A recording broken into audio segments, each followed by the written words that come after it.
automobile. And it certainly doesn't look like a race car, but in 1901, who knew what race cars were supposed to look like? Thank you.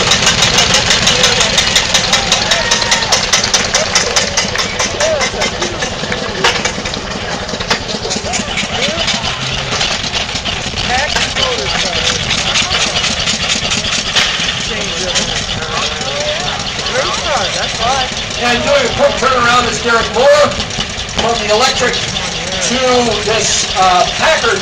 This is a 1903 Packard, nicknamed Old Pacific. And this car made the second cross-country trip across America in 1903. Some of you may have seen a television show on PBS called Horatio's Drive about Horatio Nelson Jackson, who made the first cross-country trip from San Francisco to New York in a Winton. This car actually broke the record that the Winton had just set. This was done as a publicity deal by the Packard company, wanted to demonstrate the reliability of their car. Was it 63 days, 61 days across country? For much of the country, especially if you got west of the Mississippi, in many places there simply were no roads. You just drove wherever you could drive. And there are wonderful photographs of this. The trip was very well documented because they took a reporter along who was sending steady dispatches back and taking photographs. And the mud you see on this car is not real mud. This is our conservation department doing a wonderful job putting fake mud on the car.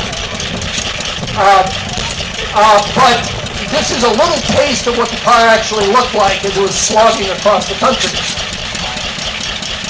And they had inevitable breakdowns, they got lost a few times, but ultimately made it across the country.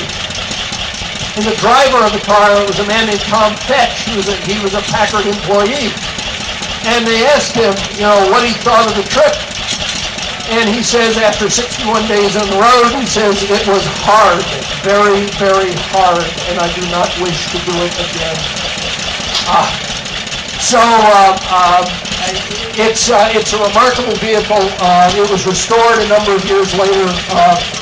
It was in pretty rough shape after the 63 days, but it is the original vehicle, and it still runs.